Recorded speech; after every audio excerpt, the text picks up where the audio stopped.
Hey guys, Brandon from Brandon's Baseball Cards here. I realized a few days ago that I have officially been a content creator now for 4 years on YouTube. And I wanted to do a video just kind of discussing some of the things that I've learned, some of the lessons that I've kind of taken away from 4 years of being a content creator. The first thing that I've learned is it's a kind of a basic idea, but it's a lot of hard work to build a successful channel, right? This channel, I think, my channel, Brandon's Baseball Cards, has just started to really reach its potential. It takes a lot of time to build a brand, to kind of make your channel stand out from others, and it's a challenging process, and it's important, I think, to be patient. If you're in the early stages of content creation and you're not seeing the results that you want, if you're not seeing enough subscribers, right? My channel isn't growing enough. It's important to keep in mind that it's a marathon, not a sprint, right? And it's also one thing else that it's important to keep in mind is it's meant to be fun. It's a way for you to share your love of the hobby, right? It's a way for me to share my excitement about unopened material, and to spread awareness about fake packs and things like this that are on eBay and whatnot. That's the overarching goal, right? It's to have fun and to share the passion for the hobby.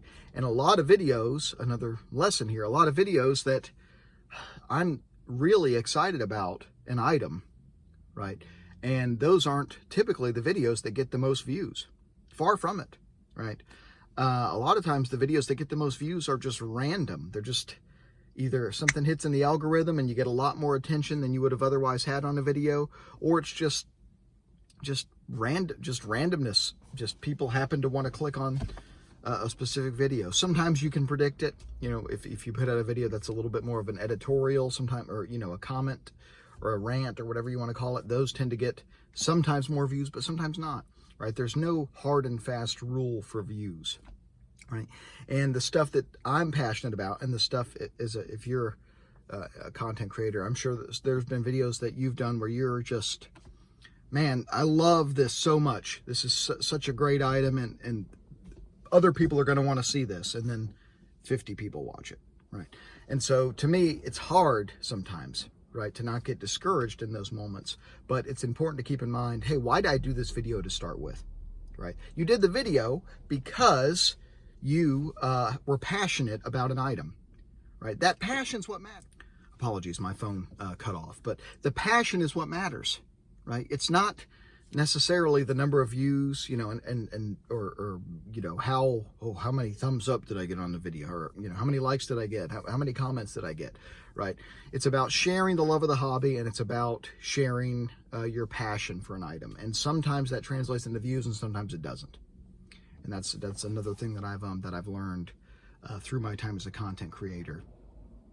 I think it's important to keep in mind that it's very easy to also try to do what we call audience capture, right? Which is where you put out content because people want a certain type of content, right? I think that's an easy trap to fall into, and I'm sure in the past I've fallen into it a few times, right?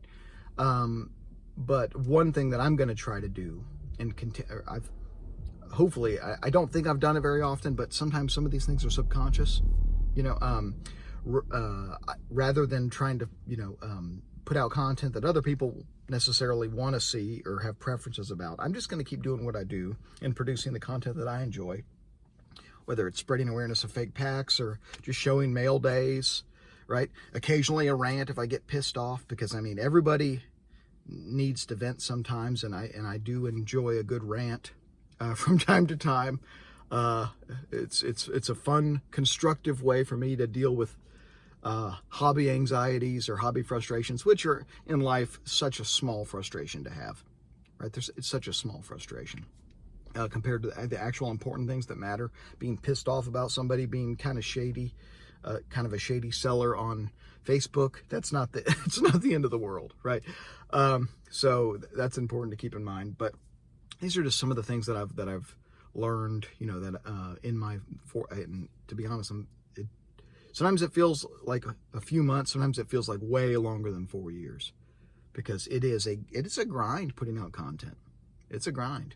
And there's times where, you know, if I don't feel like it, I don't put out content, and that's to avoid burnout, because there's no reason to get burnout from something as silly as a YouTube channel. But that's what I have for you guys. Thank you to all of you who have subscribed and liked my videos and commented. And I've got a really core base of subscribers. There's probably 15 to 20 channels that have just been there every step of the way. And I thank all of you. And there's some new channels recently that have subscribed, and they watch every video I put out. So thank you all. It really means a lot. Here's to you know, the next several years, hopefully. I don't know how long I'm going to do this, but it's a lot of fun, and I really enjoy it. Take care of each other. Keep collecting vintage and open baseball, everybody.